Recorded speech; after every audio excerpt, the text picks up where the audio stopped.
નમસ્કાર વાલા પેન્શનર મિત્રો, નિવૃત્ત કર્મચારી મિત્રો, ભાઈઓ તથા બહેનો, સ્વાગત છે આપ સૌનું આપણી આ યુટ્યુબ ચેનલ ભાવેશ મકવાણા ન્યૂઝમાં। તો પેન્શનર મિત્રો, આજ સાંજના પેન્શન સમાચારમાં આપણે વાત કરીશું સરકારી નિવૃત્ત કર્મચારીઓ માટે આજરોજ તારીખ 26/5/2026ની સાંજે 6:50 કલાકે આવી છે એક જોરદાર અપડેટ। તો પેન્શનરો માટે 100% વિશ્વસનીય માહિતી આજના વિડીયોની અંદર આપણે જોવાના છીએ। તો આજનો વિડીયો તમે ખાસ કરીને અંત સુધી જોઈ લેજો અને હજી સુધી આપણી આ ચેનલ સબસ્ક્રાઇબ ન કરી હોય તો ડેઈલી આવી જ અપડેટો મેળવવા માટે આપણી આ યુટ્યુબ ચેનલ અત્યારે જ સબસ્ક્રાઇબ કરી લેજો દોસ્તો। તો શરૂ કરીએ આજનો આ વિડીયો। તો સૌથી પહેલાં વાત કરીએ તો NCJCMના સ્ટાફ સાઇડ દ્વારા તાજેતરમાં 8મા કેન્દ્રીય પગાર પંચ એટલે કે CPCને મોંઘવારી ભથ્થાની ગણતરી અને ચૂકવણી સંબંધિત વિવિધ ફેરફારોની ભલામણ કરવાનો પ્રસ્તાવ મૂકવામાં આવ્યો છે। તો 8મા CPCને તેની ભલામણો સબમિટ કરવામાં મહિનાઓ બાકી હોવાથી આ લેખ NCJCMના સ્ટાફ સાઇડ દ્વારા ચૂકવવામાં આવેલા DA ગણતરીમાં 6 ફેરફારો પર એક નજર નાખે છે મિત્રો। તો સૌથી પહેલાં વાત કરીએ તો DA ગણતરીમાં ફેરફાર। તો પહેલા મુદ્દાની વાત કરીએ તો ફુગાવાને સંપૂર્ણપણે અનુક્રમિત।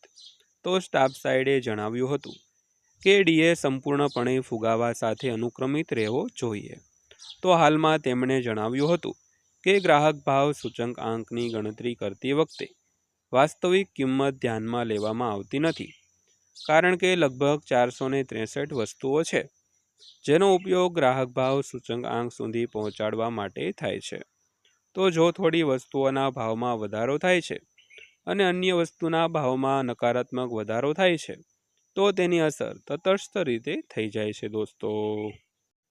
તો ત્યારબાદ બીજા ફેરફારની વાત કરીએ તો ગણતરી માટે 6 મહિનાનો ડેટા।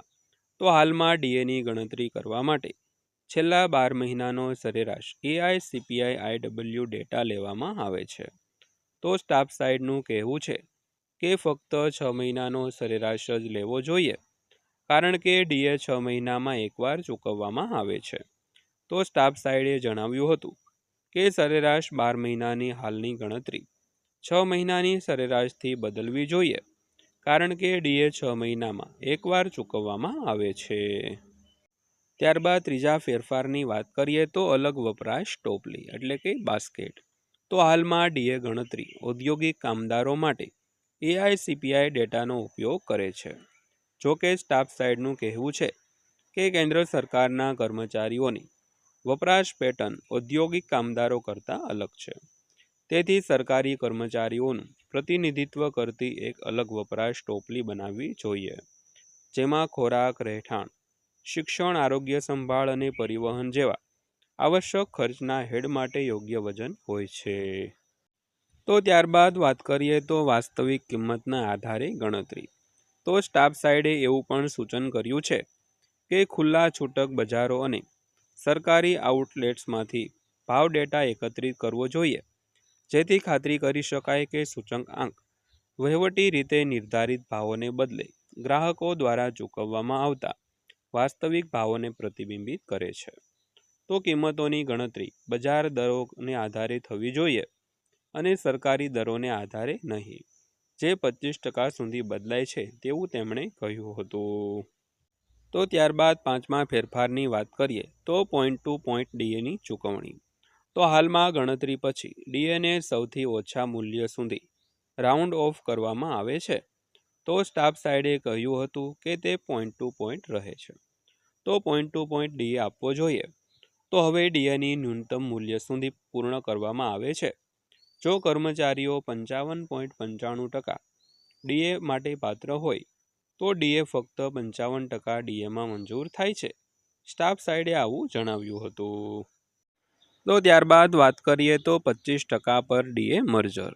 તો સ્ટાફ સાઇડે DAને 25% સુધી પહોંચ્યા પછી તેને બેઝિક પેમાં મર્જ કરવાનો પણ પ્રસ્તાવ મૂક્યો છે। તો અમે પ્રસ્તાવ મૂક્યો હતો કે 8મા CPC જો DADR બેઝિક પે અને બેઝિક પેન્શન સાથે 25%ને પાર કરે તો તેને મર્જ કરવાની ભલામણ કરી શકે છે। તો કૃપા કરીને નોંધ લો કે સ્ટાફ સાઇડના ઉપરોક્ત પ્રસ્તાવોને હજુ સુધી 8મા CPC દ્વારા સ્વીકારવામાં આવ્યા નથી તો કમિશન તેમના અંતિમ અહેવાલોમાં આ ફેરફારોનો સમાવેશ કરી શકે છે અથવા ન પણ કરી શકે છે। તો પેન્શનર મિત્રો, આ છે આજની માહિતી પસંદ આવી હોય, વિડીયો સારો લાગ્યો હોય તો વિડીયોને એક લાઇક કરજો અને રોજે રોજ આવા જ વિડીયો જોવા માટે આપણી આ ચેનલ સબસ્ક્રાઈબ કરી લેજો। તો ફરીવાર પાછા મળીશું એક નવા વિડીયો સાથે, નવી માહિતી સાથે। ત્યાં સુધી સૌને જય હિન્દ, વંદે માતરમ।